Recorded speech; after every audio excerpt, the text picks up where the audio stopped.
5. In the old Basil Rathbone films, Watson was a lot fatter than Holmes. 4.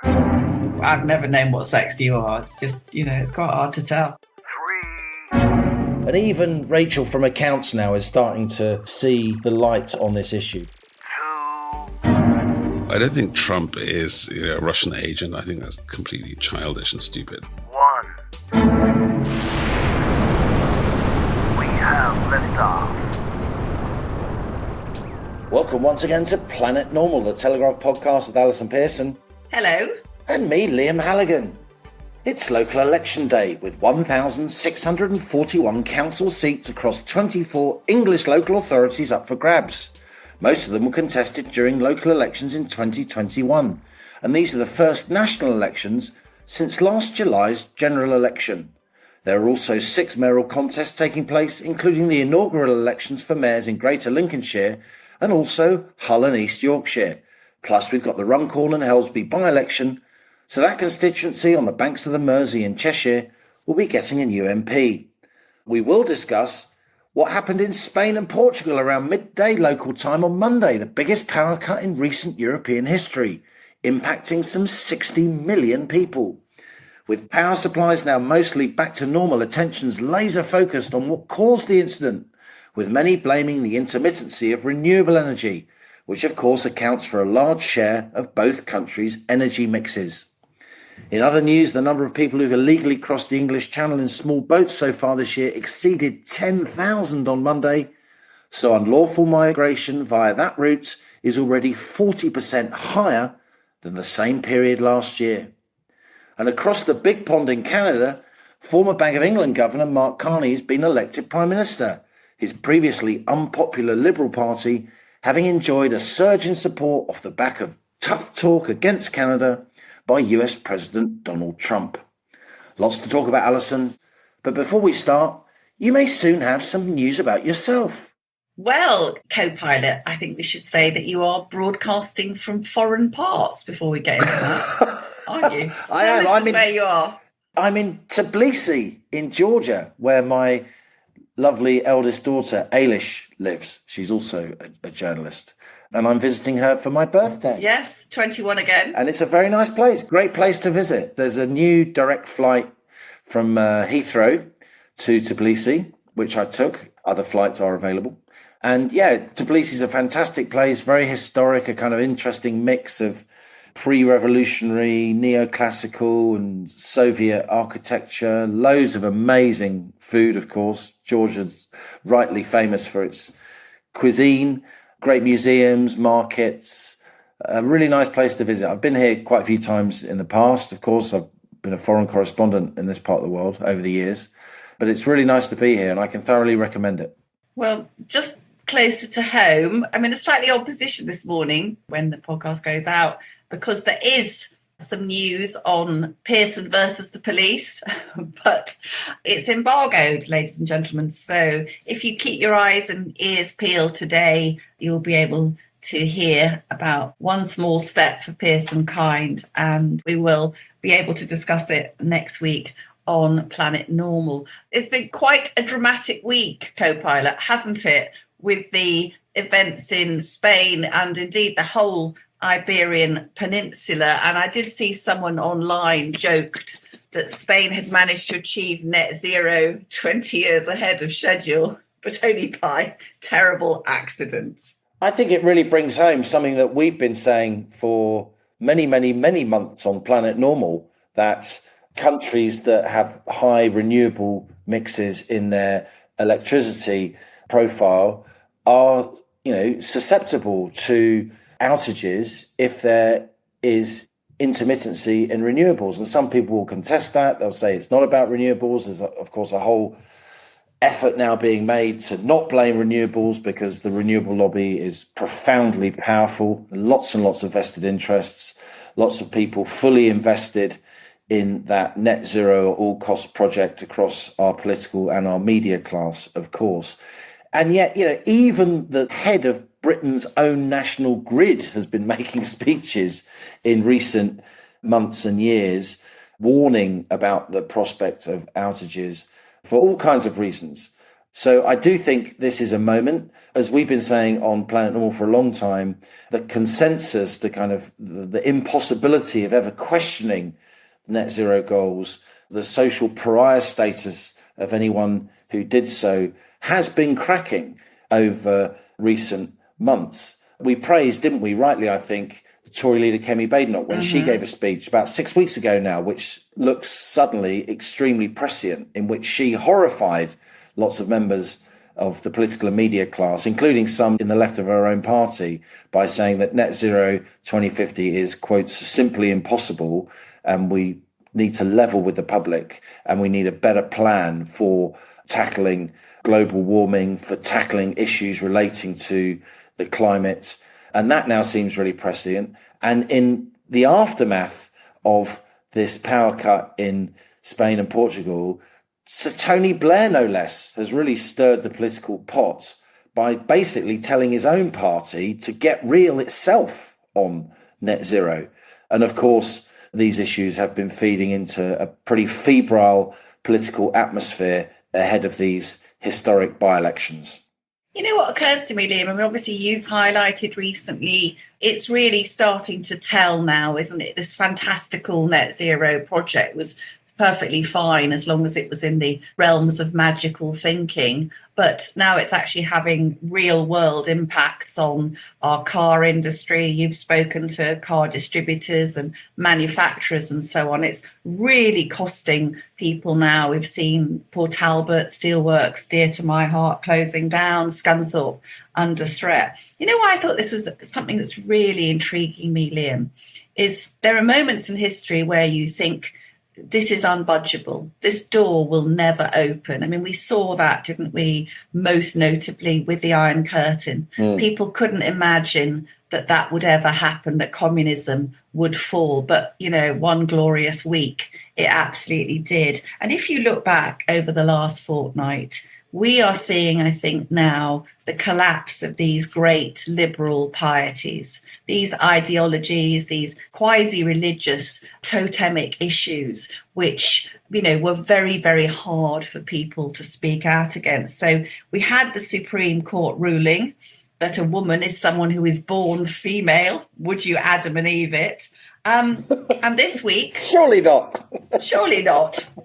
Yeah, I've never known what sex you are. It's just, you know, it's quite hard to tell. Since you've lost weight, who knows what you are. But this week... Not after a week in Georgia, let me tell you. God, the central Georgian cuisine, I mean, it's wonderful shashlik and beautiful use of aubergine and pomegranate and wonderful salads. But the real jewel in the crown of Georgian cuisine is an absolutely deadly sort of early form of pizza called bhajapuri, which is just a load of it's blended melted cheese on incredibly beautiful dough, and it's just impossible not to eat it excessively. That's half a stone back on already, isn't it, really? I know. Good job, our weight loss competition, to be renewed, is currently suspended. Currently suspended. I think birthdays, you can have a birthday off.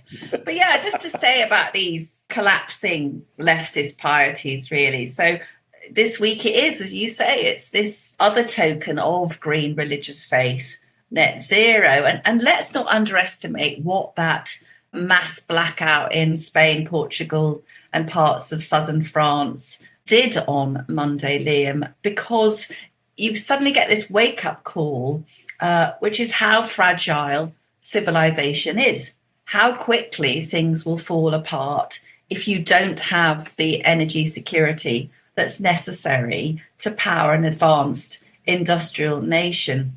And as you say, the authorities, the Spanish, Portuguese government, media everywhere, the first reaction, point the finger of blame at anything, so long as it wasn't renewables. And here in the UK, I'm sure Planet Normal listeners who are still watching the BBC with their heart attack medication in one hand, the BBC swung into full denial mode.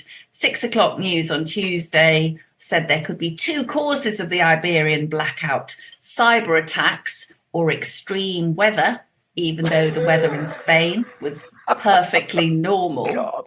Now, by the 10 o'clock news, those two potential causes had expanded. After 15 meetings, each of which included 30 useless journalists. Yes, we had potential cause number 3. You like this?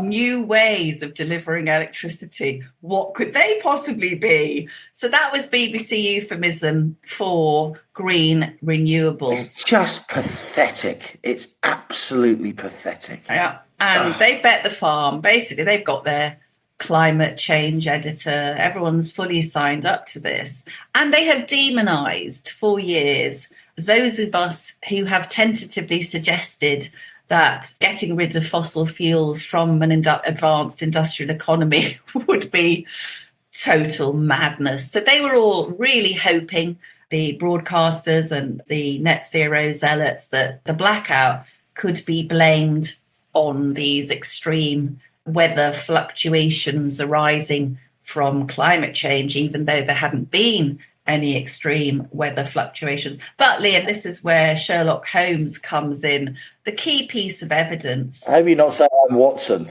Yeah, no, actually, you're more Holmes. I'm Watson. I'm Watson, aren't I? No, Watson is, certainly in the old Basil Rathbone films, Watson Yes. was a lot fatter than Holmes. I always think of Holmes as being sort of Benedict Cumberbatch emaciated, but maybe that's not right.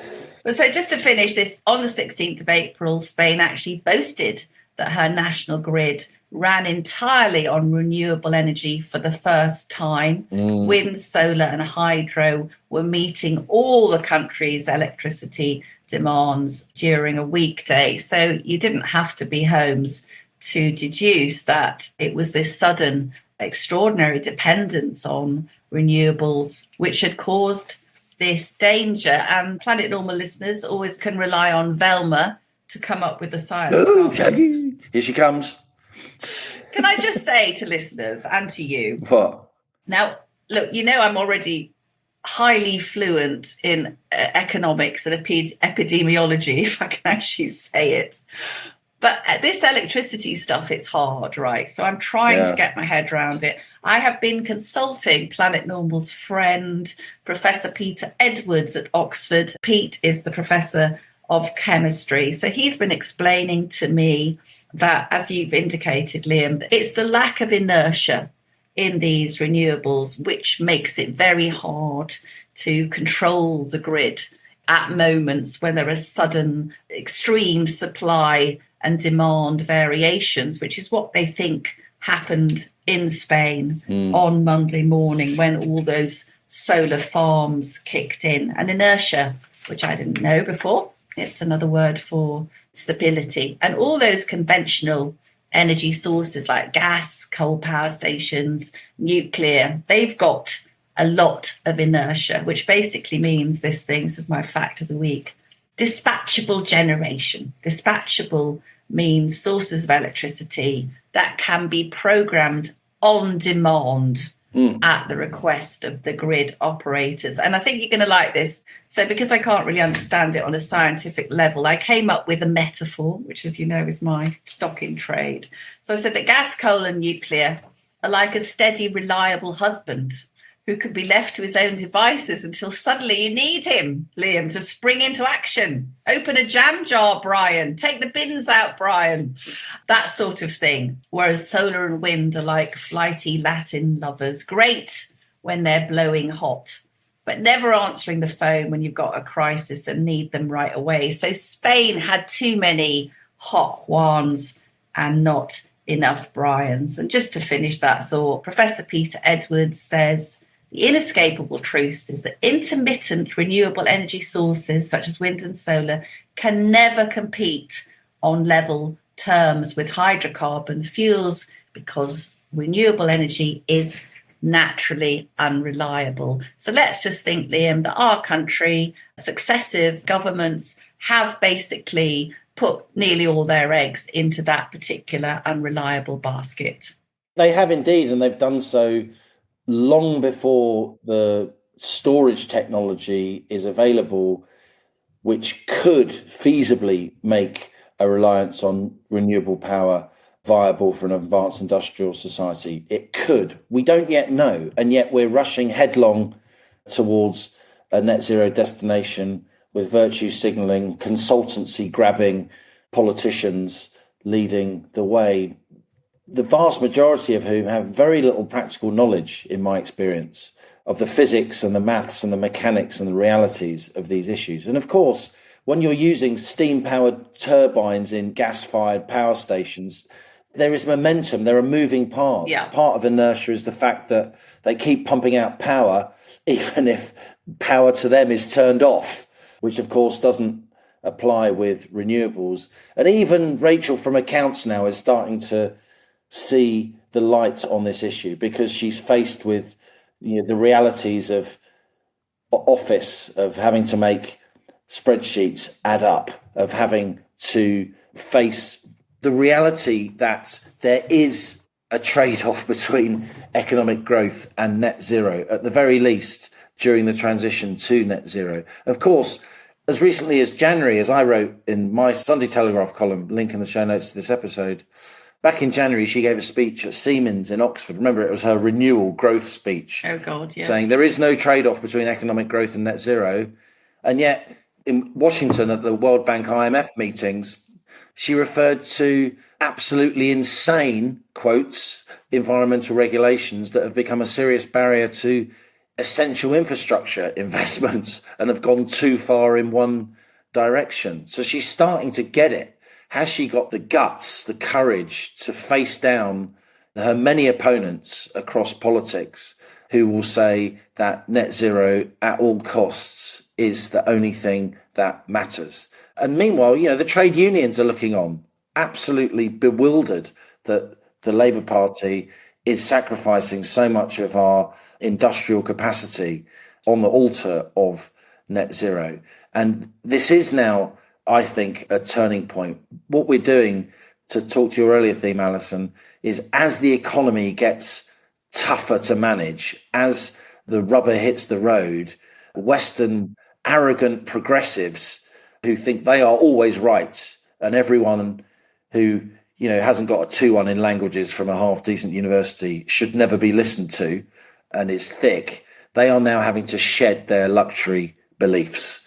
And the luxury beliefs include on trans, with the Supreme Court verdict. The luxury beliefs include net zero. And of course, I think the number one luxury belief that all immigration everywhere and always is always a good thing. And that also is a progressive shibboleth that is not just being challenged, it's being torn down by an increasingly angry electorate. As indeed you wrote again in your Telegraph column on Wednesday, link in the show notes to this episode. I do think that this combination of the Iberian blackout and then this really very, very strong intervention by Tony Blair, which is basically a direct attack on the Labour government's net zero plans, and essentially Liam calling for a radical reset of the green agenda. And if you look at some of the language which people like us have been using for years, but which would have been absolutely forbidden in those circles, it's wrong that people are being asked to make financial sacrifices and changes in lifestyle when they know that their impact on global emissions is minimal. Politicians must face inconvenient facts that any strategy based on phasing out fossil fuels is doomed to fail.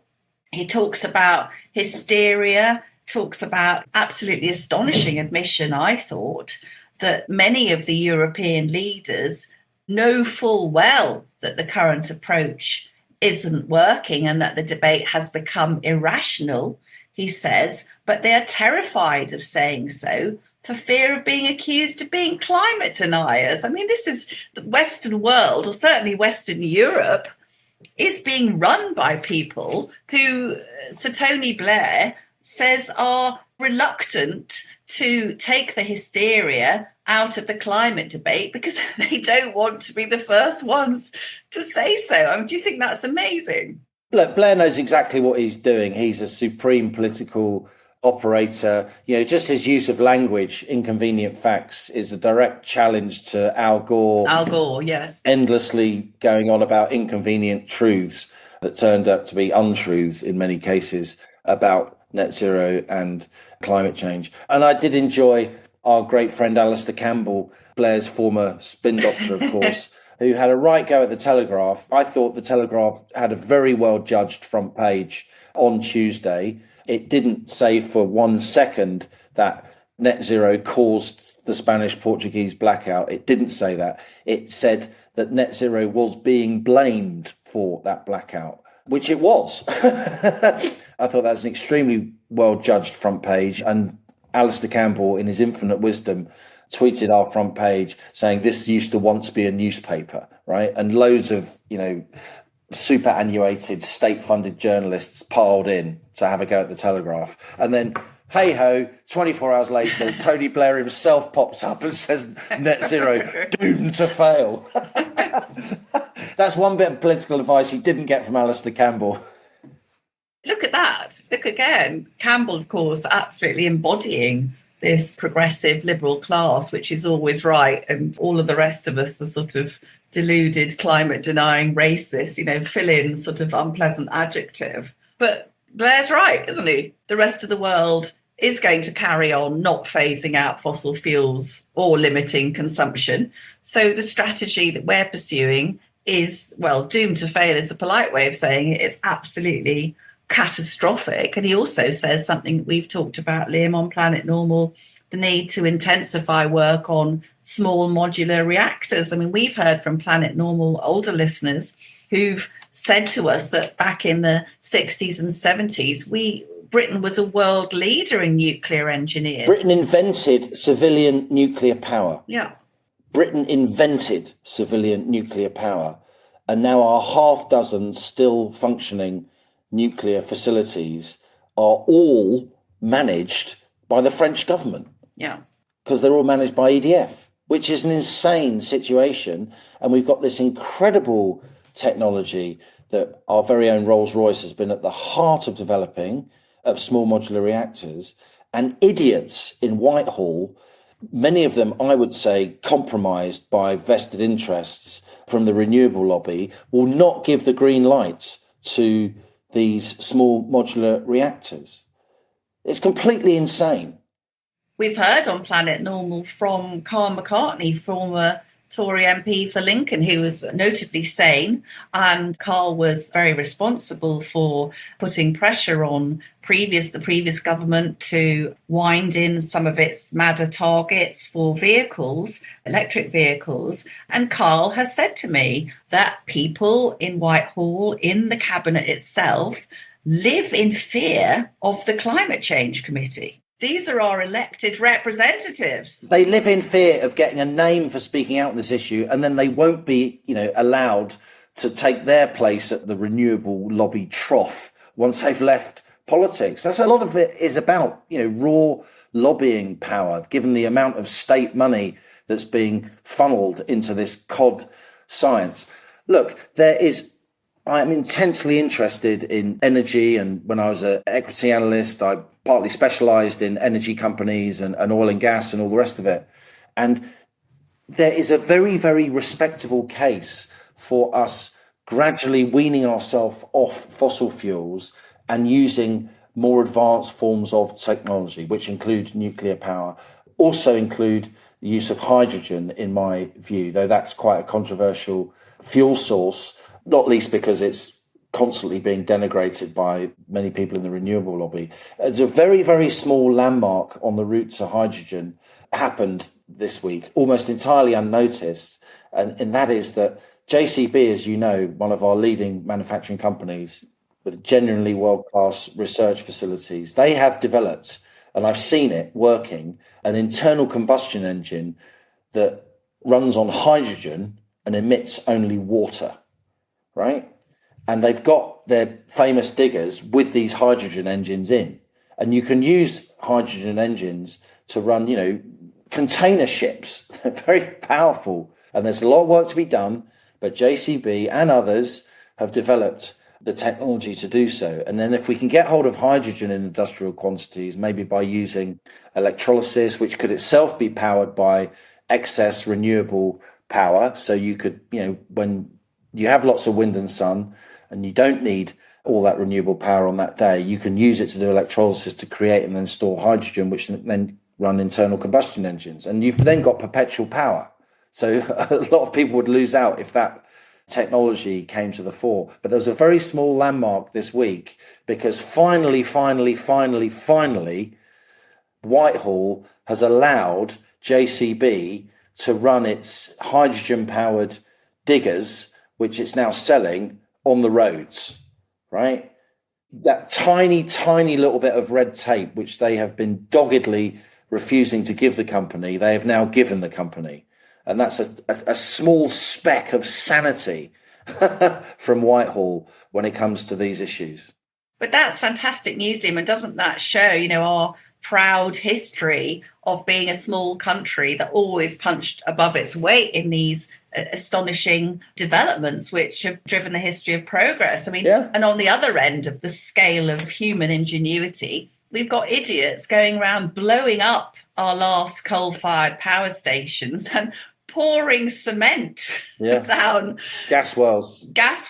When even the Climate Change Committee itself acknowledges that even if we hit net zero in 2050, we're still going to need oil and gas for about 30% of our energy. Oil and gas is currently about 70% of our energy, right? It's very important that listeners understand this. It's a lot less of our electricity. All the numbers you see, and politicians and journalists almost always confuse our electricity mix with our energy mix. Our electricity mix is 40 to 50% renewable. It's very high by international standards, and also our electricity prices are very high by international standards. So the idea that renewables bring you cheap energy is just absolute nonsense, at least for many, many years to come, whatever Ed Miliband may say. But our overall energy mix is very different from our electricity mix, because our overall energy mix, of course, includes all kinds of energy sources that aren't electricity, not least transport. And we're still using oil and gas for about 70% of our energy needs at the moment. And even the Climate Change Committee says, even by 2050, if all the targets are met and all this magical fantasy thinking turns out to be true, we'll still be using oil and gas for about 30% of our energy needs. So why are we not using our own oil and gas? Why are we closing down the North Sea, which employs hundreds of thousands of people up and down our energy complex, generates a load of tax, is a seedbed for technology, is an incredibly important part of our energy security? We're closing it down so Ed Miliband can feel good about himself, and then importing natural gas increasingly from the US. And when you import natural gas, you have to liquefy it and then regasify it when it arrives. It has to go across the Atlantic in a diesel-powered cargo ship, 5 times the carbon emissions connected with liquefied natural gas that you import from the States than using our own natural gas. This is utterly mad, what we're doing, just so we can then say, oh, we're not using natural gas. You know what unites all these themes we've touched on so far is how far the so-called clever establishment is behind the British people, right?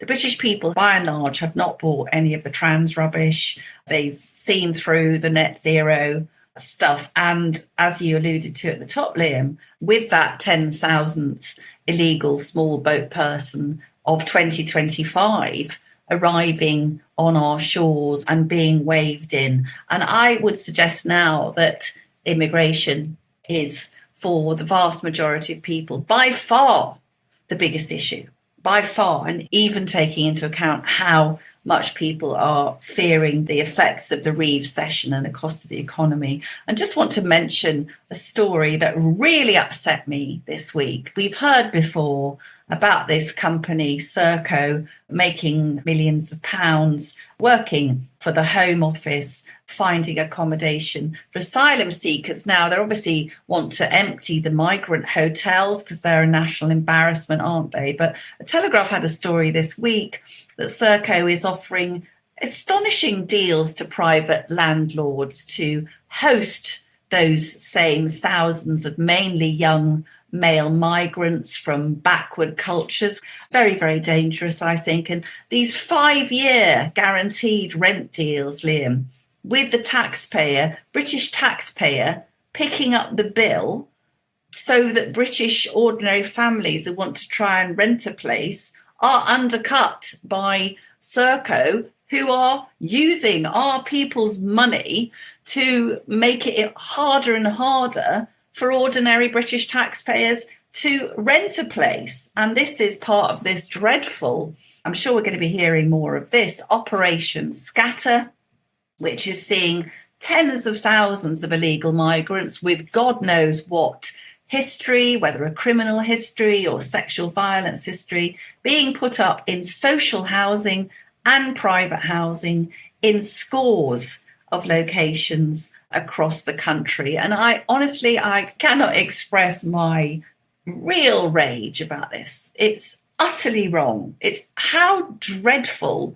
to use people's hard-earned money given in taxes in good faith to be used for the benefit of British people is actually being used to undercut the private rental market, causing where there's already housing shortages. I mean, anyway, words aren't supposed to fail me on a podcast, are they? But it really, really, and mark my words, co-pilot, this is going to end very badly.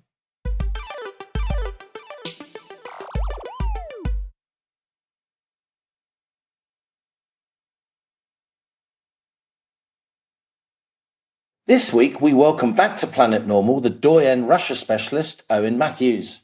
I first met Owen in the mid-90s when we were both journalists based in Moscow. Owen, though, while UK born and bred, has a mother born in East Ukraine, and he speaks Russian like a native. A prolific author, his books have been translated into more than 20 languages, and his latest, Overreach, the inside story of Putin and Russia's war against Ukraine, won the highly prestigious Pushkin House Book Prize in 2023. A former Moscow and Istanbul correspondent for Newsweek, Owen's now an associate editor of The Spectator and also, of course, writes regularly for The Telegraph. It's more than 3 years since Russia invaded Ukraine in February 2022. Hundreds of thousands of soldiers and civilians have died. But amid growing speculation that Kiev and Moscow could soon agree a US-brokered ceasefire, I started by asking Owen Matthews to update Planet Normal listeners on these potentially historic peace talks. Yeah, that's true. Lots of big things have been happening, Liam, but we don't know what they are because it's the dogs fighting under the carpet, as Winston Churchill memorably described Soviet politics. What we know is, we see this all through, in little flashes through a glass. Darkly. We have a process of negotiations between Donald Trump's golfing buddy, Steve Witkoff, who's a real estate investor and has no discernible former experience with diplomacy, but that hasn't stopped him from doing a series of very high-level talks with Putin himself and with Putin's representatives, both in Moscow, St. Petersburg, and in Washington over the last couple of weeks. So you've got the US-Russia talks, and then in parallel, you've got, the episode 3 of the sort of snuff movie that is Trump and Zelensky and the sort of ongoing abuse story. And Zelensky's trying to continues quite diplomatically to claim that things are going well and it's constructive. We don't know what Trump and Zelensky said to each other when they met in St. Peter's Basilica for the Pope's funeral a couple of days ago. But so you have another track, which is the US Zelensky talks, and then you have a third sort of wheel of this process, and that is the Europeans. And the Europeans, it's not really clear what role they are in fact going to be playing in the ultimate end game, because unlike the Americans, they're not talking to Russia, but they are talking to each other, and they're talking to Zelensky, and they're talking to the Americans. So you have this sort of complicated sort of three-wheeled machine sort of diplomacy trundling on, and we're not exactly sure where it's going to arrive at. It's more than 3 years, of course, since Putin invaded Ukraine in February 2022. Would it be fair to call this war a kind of a stalemate, with Russia taking some territory Or would it be fair to say that Russia have actually won this war? I think it's a stalemate, definitely. And no, I don't think that Russia has won this war. And neither do I think that if Ukraine is forced to at least de facto recognize the loss of its territory, I don't think that means that Russia has won the war either. Because, concerning stalemate first, for some time now, it's been the case that there is essentially already a de facto buffer zone between the two sides in the field. There's basically a sort of a dead zone, a kill zone of between 5 and 10 kilometers between the actual positions, the infantry positions on both sides. And that kill zone is dominated by drones. The Russians have reported that up to 75% of their casualties on the Russian side are caused by Ukrainian drones. So clearly we're talking about a whole different sort of kind of warfare, kind of war that's never been fought. But the front lines have essentially changed very, very little since the last major breakthrough, which was a Ukrainian advance back in October of 2022. So since then, there have been sort of various titanic struggles. A few more towns have been taken by the Russians, but they haven't really made very much progress. They got very little to show for absolutely horrific casualties. So in terms of winning, the Russians have taken different estimates, depending how you count it, but let's say roughly 22% of Ukrainian territory. That's true. But what they haven't done is succeeded in any of their actual stated war aims, which were, right at the beginning of the war, Putin essentially wanted to denazify Ukraine. What that means, translated from Putinese, is that he wanted to install a new, more pro-Kremlin regime in Kiev, and he wanted to essentially demilitarize Ukraine and prevent it from joining NATO and prevent it from having a serious army that could challenge Russia. And basically the bottom line of Putin's demands is that he wanted dominion over Ukraine. And while he's got a little bit of Ukraine physically, he does not have dominion over Ukraine. And that is why he has not won the war. So obviously the territories in East Ukraine have been very much the epicenter of the war, and Russia now has de facto control of some of those. But also Crimea in the south of Ukraine. Just tell Planet Normal listeners who maybe haven't followed this conflict very closely why Crimea is so important and something of the history of Crimea. So Crimea has been part of the Russian Empire since the end of the 18th century. It's today primarily inhabited by Russian speakers, and it was occupied or annexed, basically bloodlessly occupied by Vladimir Putin back in February of 2014 in the immediate aftermath of violent protests against the pro-Moscow president called Viktor Yanukovych of Ukraine, which culminated in Yanukovych's fleeing, and Putin decided to take that opportunity of that sort of power vacuum that pertained in Kiev in the aftermath of those disturbances, in the aftermath of the president fleeing. Putin decides to seize Crimea. Now, why was that so easy for him to do? Because the population, I think, were broadly sympathetic to being part of Russia. They are linguistically and culturally. Crimea is very Russian. It's definitely not Ukrainian speaking. There was no strong pro-independence or pro-secession movement in Crimea before Putin seized it. It was not really a thing. That was not really a sort of political issue. There was a little independence party in Crimea before 2014 that would poll like 2%. It was a completely marginal issue. Nonetheless, Putin went in, held a referendum. There are all kinds of reasons why that referendum was flawed, but the referendum that Putin held showed an overwhelming amount of support for Crimeans, ordinary Crimeans joining Russia. And now if you see Vox Pops, and even social media from Crimea, it's actually pretty hard to find Crimean voices in Crimea who actually are not happy about being part of Russia. So if you ask the Crimeans, then I think the vast majority of them are really genuinely happy to be in Russia. The issue and the reason why we're talking about this and why Zelensky is conflicted about this and why the Western world is conflicted about it is that Trump is apparently asking Zelensky to recognize that Crimea is legally now part of Russia, in effect, to legitimize that illegal annexation back in 2014. And that's a point of principle that I think is stuck in many people's craw. But for the Russians, it's a point of principle, surely because it's the Crimea is historically where the Black Sea Fleet is based, an exquisitely strategic warm water port for Moscow. That's correct, and there's also Crimea is like the Russian Riviera. It's a place where all Russian people would go, from the Soviet times for their seaside holidays. The vast majority of Russians also don't consider Crimea to be Ukrainian. There's a legal technicality concerned about this, which is that in fact Crimea was part of Russia, the Russian Federation or the Soviet Russian Federation, until the mid 1950s when Nikita Khrushchev basically gifted it to the Ukrainian Soviet Socialist Republic. Now, back in the 50s, that didn't really matter who administered Crimea, whether it was Soviet Ukraine or Soviet Russia, because they were all part of the Soviet Union.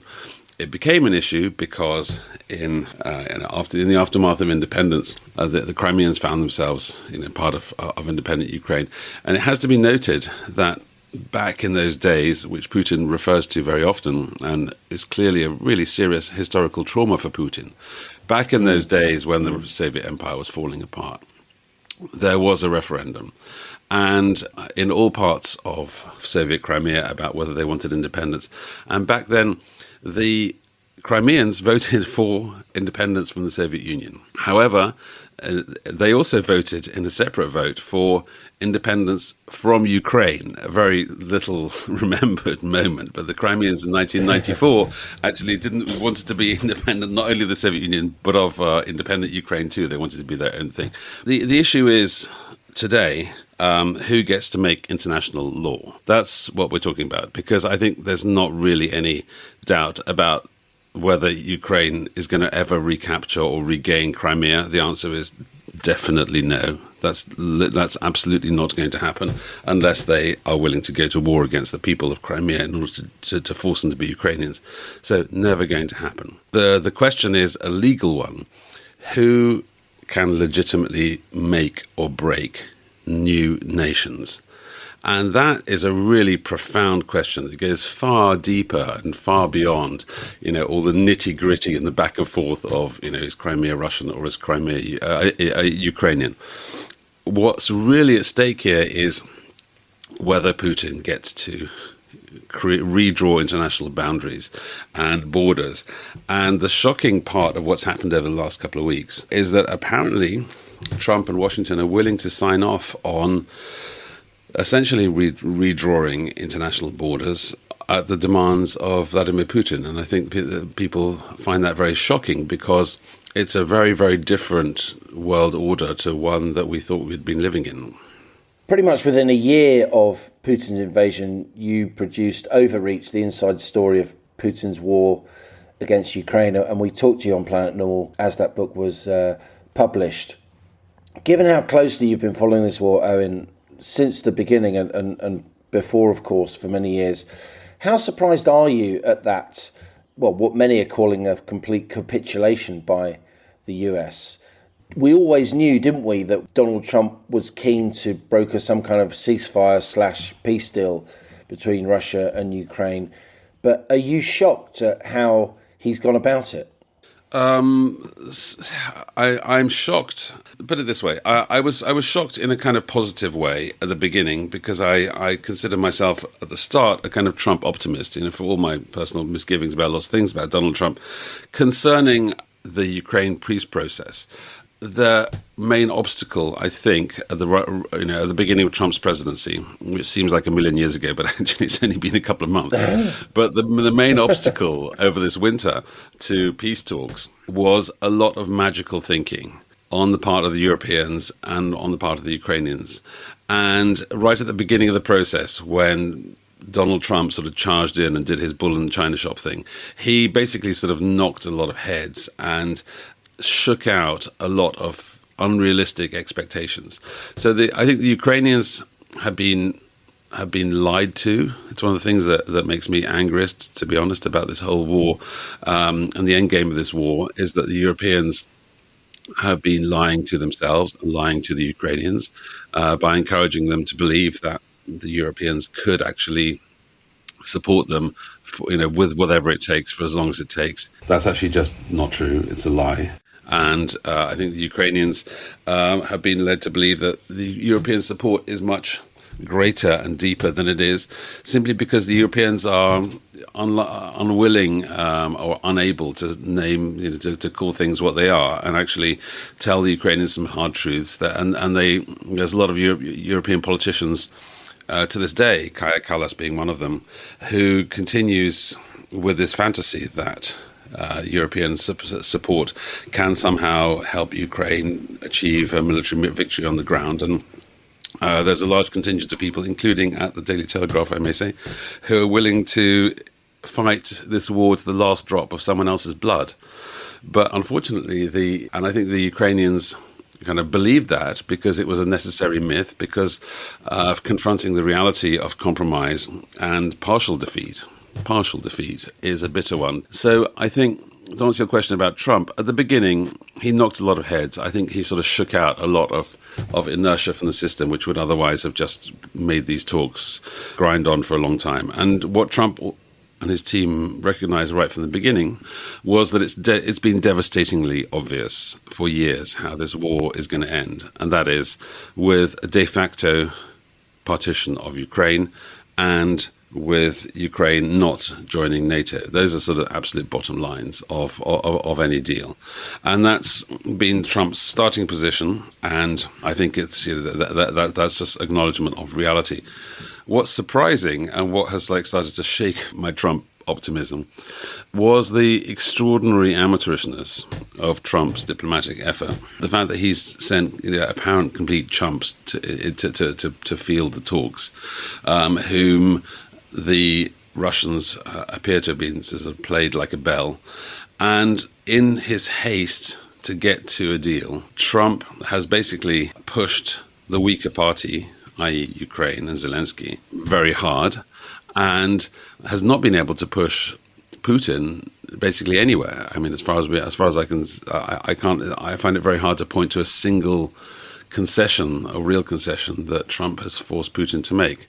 So in that sense, I don't think it's ideological. I don't think Trump is a Russian agent. I think that's completely childish and stupid. Trump has in the past been very tough on Russia. He was far tougher on Russia in his first term than Obama ever was, by the way. But in this case, I think Trump is so keen to get to a deal that he's been willing to throw not just Ukrainian interests, but some very fundamental principles under the bus. You mentioned Kaja Kallas there. She's been on the airwaves a lot as a kind of telegenic, English-speaking vice president of the European Commission, who, as an Estonian, as you and I both know, a lot of people from the Baltic states, for good reason, have been historically very suspicious of Russia for many, many generations, as it were. So maybe she has her motives. But why do you think it is that the Europeans have, quotes, strung the Ukrainians along for so long with such horrific loss of life? What's the animus? Is it just European politicians wanting to act tough, wanting to pose in military fatigues? Partly, but I think, let's just walk that back a couple of steps. I think it's very clear that Europe should have stood with Ukraine. I think that was completely right for them to do so, and I think it was a remarkable achievement, actually, of both Europeans and the Americans to actually give the Ukrainians an enormous amount of military capability in a very short time. I mean, what happened in the first months of the war was absolutely miraculous, and it was far in excess of whatever anyone's expectations of what the Europeans and Americans could do, and it played a gigantically important role in pushing back Russia and allowing the Ukrainians to fight the far superior military force to a standstill.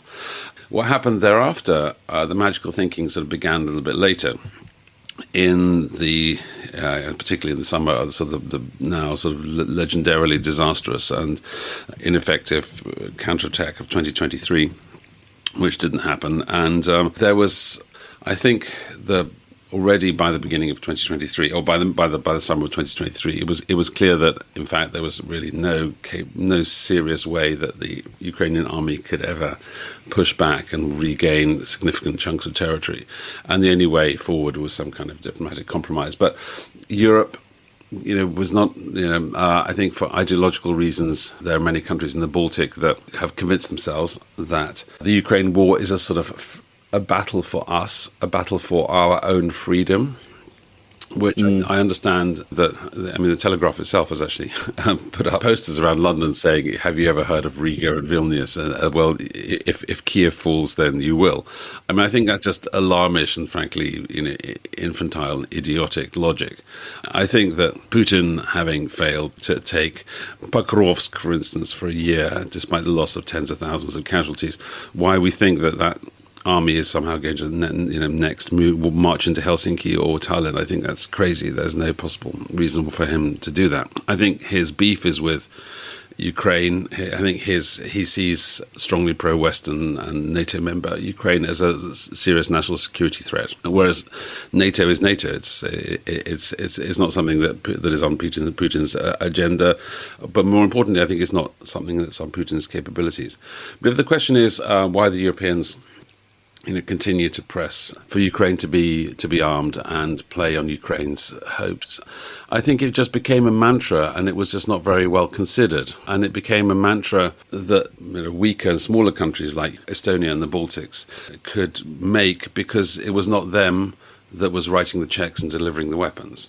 In other words, to put that thought more bluntly, the Europeans were writing verbal checks that the Americans were then cashing. And that, for many Republicans, has been the origin of their resentment against the whole sort of Zelensky aid issue, is that the Europeans have been talking big talk, but actually it's the Americans that have been footing the bill. And finally, Owen, do you think we will see some kind of at least ceasefire in the coming weeks? I think actually yes. To be honest, given what we know, it's very hard to predict. I'm very wary of predictions after what happened right at the beginning of the war, because I, just before the invasion, said it makes no sense for Putin to invade in February of 2022. This makes no sense. Putin has got tremendously far with his heavy metal diplomacy. He's already got Macron to convene an international conference to redraw the security architecture of Europe. That's what Putin had in his hand, literally on the eve of his invasion. Why would you then invade? That's crazy. But he invaded. So I think the danger of predicting Putin or attempting to predict Putin's moves is that we don't know what he knows. We don't know what information is penetrating that bubble in which he lives. So I don't think he's a stupid man. I don't think he's an irrational man. But he, like every other leader and like every other human being, makes decisions based on the information that he receives. And that is clearly, as we saw back at the beginning of the war, that information is really skewed. That's why my book was called Overreach. Putin thought that this was going to be over in 3 days. He conceived this attack on Ukraine at the beginning as a sort of, essentially, as a massively aggravated military takeover, as a putsch, a regime change operation, and instead got a bloody 3.5 year war. So does it make sense for him to stop? Has he got a great deal? Yes and yes. It's an extraordinary sort of piece of geopolitical luck, one of many in Putin's career, that suddenly, for internal American reasons, the US administration suddenly sort of landed in his lap. It's turned his way. The world has turned his way. That's absolutely brilliant. The problem is that I fear that he's just going to continue to sort of chisel and push and wheedle and try and get more and more and more and more. And at a certain point, Trump is going to say, well, screw you guys. And there's, like a sort of orange version of the Incredible Hulk. You don't want to see him when he's angry. And I think that may be the point to which Putin will, in his arrogance and stupidity, may push Trump into like a massive huff, which is going to be extremely damaging to Russia and will blow up the peace process. That's the danger. Owen Matthews, thanks so much for appearing on Planet Normal. Great to hear your insights. Likewise. There you go, Allison. Owen Matthews. I don't think there are any British correspondents who can shake a stick at him when it comes to Russia-Ukraine. I mean, he is so experienced. He's written so many books. He's travelled so deeply and widely in the region. He literally lives and breathes that region, not least because of his own family links. I was really grateful for that interview, Liam. Sometimes you hear someone whose explanation is so compelling and so vivid. And I thought Owen Matthews was absolutely excellent. And it filled in a lot of the gaps for me, I guess, like lots of listeners. I've been tuning in and out of what's happening in Ukraine. And that explained a lot to me. And I thought he was extremely fair as well, on the fact that Putin so far is basically being offered his heart's desire, which is clearly wrong. But also I thought really interesting on the wishful thinking of the European governments who have, as he said, been signing checks with America's money. So I thought a very, very strong account of what's going on. It strikes me, Allison, now that Trump really wants to do a deal. He wants to be the person brokering peace between Russia and Ukraine. This time last year, I thought the Chinese would be much more involved in trying to broker a deal between Russia and Ukraine. But America's certainly leading the line there. I think it's worth saying on Trump as he enters, we've just had 100 days of Trump and there's been a lot of commentary about that. The guy wants to win the Nobel Peace Prize. Yes. And I think a lot of people, even though they kind of want the war to end, they're really not going to like the fact if Trump gets any credit for at least achieving a ceasefire. I also think it's worth saying that on these tariffs, which we haven't talked about much in the last couple of weeks, it is now the case, obviously in the aftermath of him talking about tariffs and shocking the world, financial markets across the world went bananas. And since then, of course, Trump has slightly watered down his threatened tariffs and he's delayed the introduction of the so-called reciprocal tariffs, the ones going beyond, in most cases, the 10% sort of flat tariff on all imports into the US. But it's worth saying that financial markets have been up now for 7 or 8 or 9 days in a row. And a lot of people in financial markets, though their quotes aren't getting into breathless newspaper reports, are saying, actually, this so-called tariff tantrum might be over. And if Trump, as some of us suggested a couple of weeks ago, just saying, if Trump can actually pull off a couple of big bilateral trade deals, then the whole mood could shift. And the kind of madness of his approach to tariffs, rhetorically beating up the Canadians and really squaring off against Beijing. If he can get a couple of big trade deals, with the likes of, say, Japan or South Korea or even the UK, as long as Labour don't mess it up by allowing the EU to mess up a UK-US trade deal, which of course would send the EU around the bend. If he can get a number of big trade deals with big economies, the mood music could shift and his tariff policy could start to look a lot less out to lunch, if you know what I mean.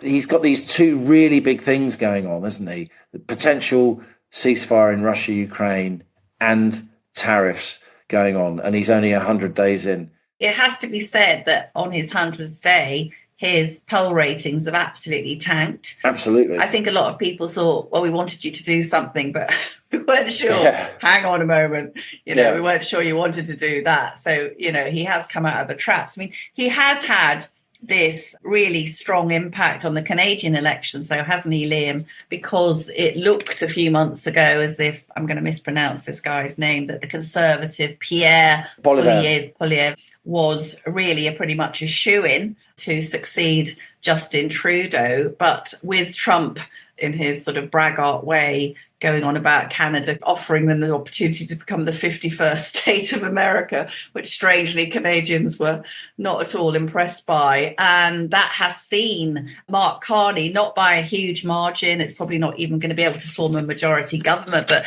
Mark Carney, former governor of our own Bank of England, has snuck into the role of Canada's prime minister. And a Canadian friend said to me that Trump had helped to convince the Quebecois to vote Liberal and had managed to unite the Anglos and the French against a common enemy, which is Donald Trump. So it has had that effect. I don't know about you. I've never rated Mark Carney. I think he's one of these dreadful globalists, and he was certainly one of the prime movers in trying to undo Brexit, wasn't he? It's a real turnaround, largely driven by Trump, as you say.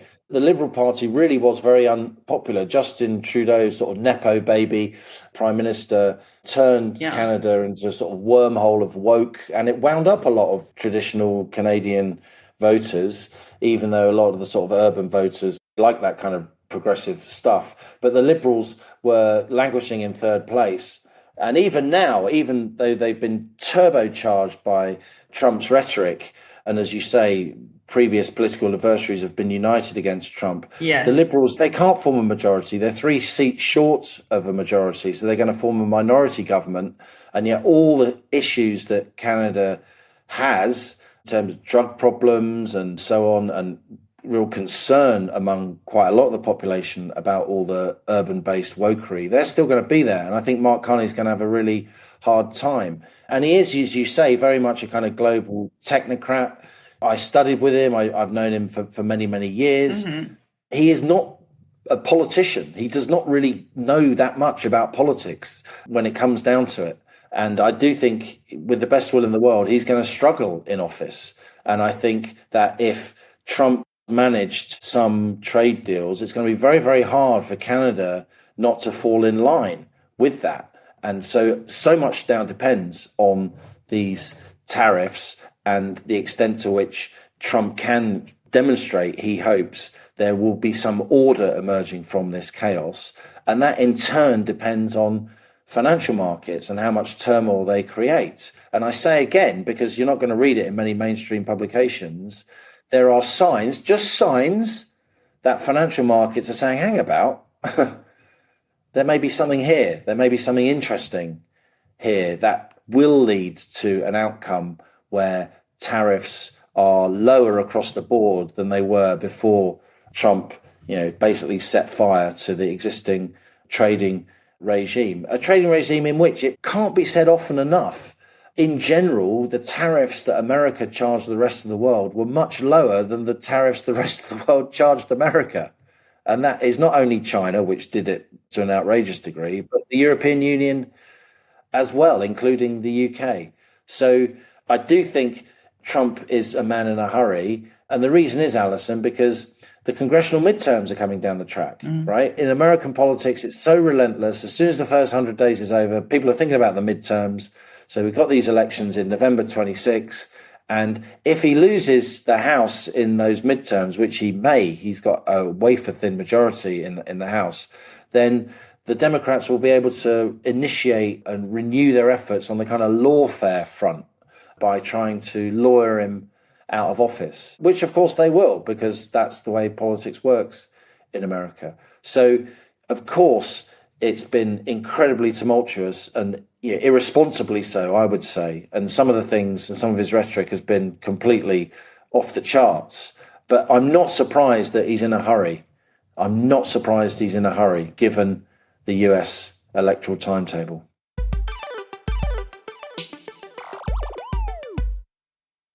Now on to our listener emails. Your messages sent to planetnormal@telegraph.co.uk. Please keep them coming. We love to hear from you, the citizens of Planet Normal. We've had lots of reaction to those blackouts in Spain and Portugal. Jonathan says, this is truly bananas. All of Europe appears to have been seconds away from a continent-wide blackout. The grid frequency across continental Europe plunged to 49.85 hertz, just a hair above the red line collapse threshold. The normal operating frequency for Europe's power grid is 50 hertz, kept with an extremely tight margin of 0.1 hertz. Anything outside triggers major emergency actions. If the frequency had fallen just another 0.3, Europe could have suffered a system-wide cascading blackout. At that threshold, automatic protective relays disconnect major power plants and the collapse accelerates. And it's disturbingly easy, says Jonathan, to imagine multiple scenarios where that could have occurred. Good heavens. And Stephen says, renewables will always need backup from, for the foreseeable future, which is what co-pilot Halligan's been telling us, coal, gas or nuclear. The largest elephant in the room is that the backup turbines can't come online from zero. They have to be running at 60% capacity in order to jump in to maintain baseload. This means we will still need to burn a lot of fossil fuels and that we can never achieve net zero, even with 100% renewable capacity. I doubt the continuing backup fuel cost is included in the calculations of the price to the consumer. And this is from Mark. My wife and I, being frequent flyers aboard the rocket, our weekly ride that restores hope and optimism for the future, I find myself passing a note once again to our esteemed co-piloting commanders. That's us. Having now also become an avid follower of Pearsonomics, this must clearly be directed not to economics professor Halligan, but to the brilliant student, St. Joan of Arcston herself. To verify that we're now on the downhill slope of the Laffer curve causing tax receipts to fall, I consulted Dr. Google. Sure enough, UK income tax receipts in 23 to 24 were 1.1 billion less than the previous year. That's 273.3 billion versus 284.8 billion. And that's before the damage that our present Chancellor's policies will heap upon us. Time surely for a simpler, less onerous and, dare I say it, fairer system. And for me to ask, could we not make a flat rate tax system work? Roughly speaking, the income tax receipts divided by the number of taxpayers suggests that a percentage as low as 21% would suffice, depending on what allowances, preferably none, says Mark, are retained. Without drastic change and applying radical thought, we will surely continue the spiral of doom we are now locked into. Simplicity and transparency must now become vital ingredients of our tax system. Canning allowances could also provide an opportunity to completely revise the nation's pensions, start afresh with a superannuation or common provident fund. The state would, say, match each pound saved with a further pound. Close all schemes, retain existing benefits accrued, but thereafter, everyone would be invested in a fund which would also provide the capital the country needs for the growth we need to secure our economic future. Should there be any mileage in such a plan? Who knows? That nice Mr. Melia of Argentina might lend his chainsaw, starting with HMRC, of course. Whilst I accept there are flaws in my suggestion, we desperately need something to reassure that a return to Earth and not a continued search to planet normal might be possible. I look forward to your thoughts, Mark.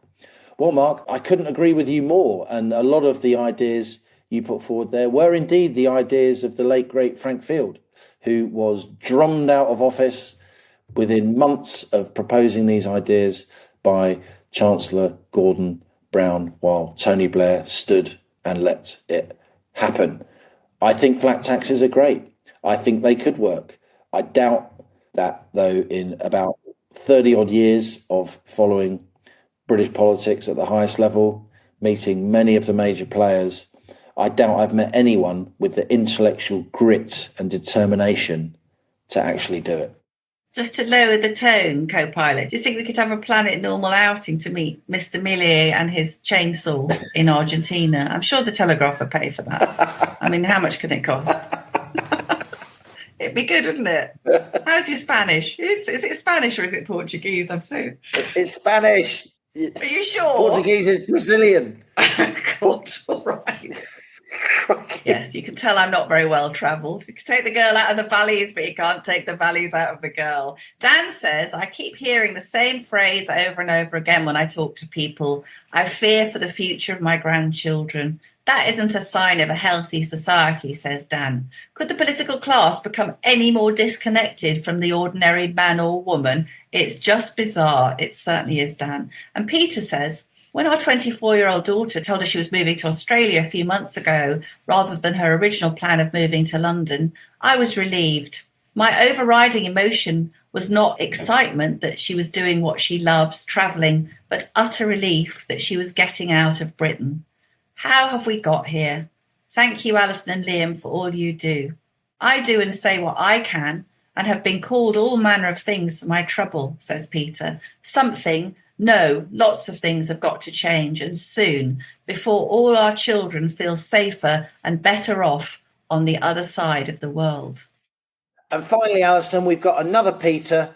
Here he is. Dear Alison and Liam, I've been married to the same person for 42 years, and from the first time we met, I suspected she was a woman. Can you imagine my relief when this was confirmed by the Supreme Court? After all, she might have been an alien from planet Zog in human form.